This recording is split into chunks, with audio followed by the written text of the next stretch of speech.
لو للحظة بس نتخيل عالم من غير المنبه اللي بيصحينا أو مكنة القهوة اللي بتجهز نفسها أو حتى ريموت التكييف، كل الحاجات دي وغيرها كتير قوي معتمدة على عقول إلكترونية صغيرة ومخفية بتدير حياتنا اليومية من ورا الستار.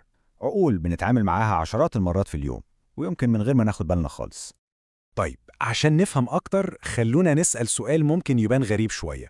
إيه اللي ممكن يجمع بين غسالة الهدوم اللي عندنا في البيت ومنظم ضربات القلب اللي بيتزرع جوه جسم إنسان؟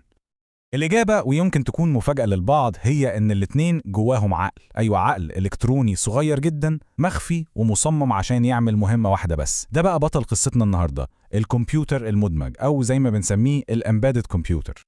بس هنا لازم نعرف إن مش كل عقول الكمبيوتر زي بعض. في نوعين أساسيين وكل واحد فيهم ليه هدف مختلف تماما عن التاني. في النوع القوي جدا وفي النوع العملي جدا. على الشمال عندنا المايكرو بروسيسور، ده النجم المشهور اللي كلنا عارفينه، العقل الجبار اللي في أي لابتوب أو كمبيوتر. أما على اليمين فده بقى الجندي المجهول، المايكرو كنترولر، ده العقل العملي اللي بيشغل جهاز واحد بس وبيعمل مهمة واحدة بس بكفاءة غير عادية. وعشان الفرق ده يثبت في دماغنا في تشبيه بصراحة عبقري. تخيلوا إن المايكرو كنترولر ده عامل بالظبط زي المطوة السويسرية بتاعت الإلكترونيات. يعني إيه الكلام ده؟ بص، المايكرو كنترولر هو أداة واحدة فيها كل حاجة ممكن نحتاجها، المعالج، الذاكرة، وكل الأدوات المساعدة في حتة واحدة. لكن المايكرو بروسيسور ده عامل زي المفك الأساسي اللي في صندوق العدة، لوحده ما يعملش حاجة، لازم تطلع باقي الأدوات من الصندوق وتوصلها بيه عشان يشتغل. تعالوا بقى نفصص الفروقات دي في الجدول. المايكرو بروسيسور هو مجرد العقل أو السي بي يو، عشان يشتغل لازم نوصله بقطعة خارجية زي الرامات ومنافذ الإدخال والإخراج.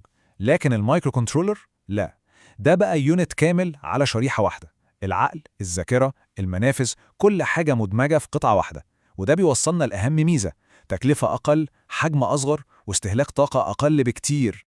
بالظبط زي المطوة السويسرية، السكينة الأساسية هي النواة أو السي بي يو، بعدين نضيف باقي الأدوات، الذاكرة عشان يخزن التعليمات، ومنافذ الإدخال والإخراج عشان يحس باللي حواليه ويتصرف، وشوية أدوات متخصصة زي المؤقتات اللي بتظبط وقت الغسالة مثلا. كل ده في شريحة واحدة صغيرة. طيب السؤال المهم هنا، ليه كل الاختلاف ده في التصميم؟ الإجابة ببساطة إنهم بيفكروا بطرق مختلفة. التصميم الداخلي لكل واحد فيهم متفصل على قد المهمة اللي هيعملها بالظبط. في فرق جوهري في الطريقة اللي بيتعاملوا بيها مع الذاكرة. المايكرو بروسيسور بيستخدم غالباً معمارية اسمها فون نيومان، ودي عاملة زي طريق واحد رايح جاي للبرنامج وللبيانات. أما المايكرو كنترولر فبيستخدم معمارية هارفارد، ودي بتعمل طريق مخصوص للبرنامج وطريق تاني مخصوص للبيانات. طيب وإيه لازمة الفصل ده؟ السرعة والكفاءة.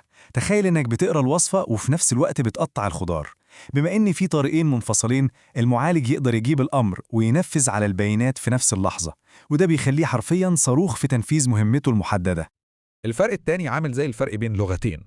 المايكرو بروسيسور بيتكلم لغة اسمها سيسك، ودي لغة معقدة قاموسها ضخم وفيها كلمات بتوصف تفاصيل التفاصيل. أما المايكرو كنترولر فبيتكلم لغة ريسك، ودي لغة بسيطة ومباشرة كلها أوامر واضحة، شغل، اطفي، استنى. وعشان نتخيل حجم البساطة دي، مايكرو كنترولر مشهور زي البيك كل لغته عبارة عن كام أمر؟ حوالي 33 أمر بس. متخيلين؟ 33 أمر بس عشان يشغل الريموت كنترول بكفاءة تامة، مقارنة بآلاف الأوامر في معالج الكمبيوتر. هو ببساطة مش محتاج أكتر من كده. التصميم العملي والذكي ده هو اللي خلى المايكرو كنترولر يعمل ثورة حقيقية. تعالوا نشوف إزاي الشريحة الصغيرة دي قدرت تغير العالم وبقت موجودة في كل حتة حوالينا. كل المزايا دي جت من فكرة واحدة عبقرية، الكل في واحد. والنتيجة تكلفة أقل، يعني الأجهزة أرخص، موثوقية أعلى، يعني أعطال أقل، استهلاك طاقة أقل، وحجم أصغر. دي كانت وصفة النجاح اللي عملت ثورة تكنولوجية صامتة. وبسبب الوصفة دي بنلاقيه تقريبا في كل الأجهزة اللي في بيوتنا، من الغسالة والتكييف والمايكروويف لحد الريموت كنترول والساعات الديجيتال. والموضوع مش بس رفاهية، ده بيوصل لأمور حياة أو موت، لأنه موثوق جدا بنعتمد عليه في أجهزة طبية دقيقة زي منظمات ضربات القلب وأجهزة المراقبة اللي بتنقذ حياة الناس كل يوم. أي عربية حديثة دلوقتي فيها عشرات منهم بيتحكموا في كل حاجة، من أول فرامل ABS ونظام الإيرباج لحد إزاز الشبابيك الكهرباء والتكييف. ده غير إنهم بيشغلوا البنية التحتية اللي حوالينا، يعني إشارات المرور اللي بتنظم الشوارع والروبوتات اللي بتشتغل في المصانع، كلها بتدار بالعقول الصغيرة دي. يعني في النهاية نقدر نقول إن عالمنا الحديث كله بكل تفاصيله مبني فعلا على الشريحة الصغيرة دي، هي البطل الحقيقي اللي بيشتغل في صمت.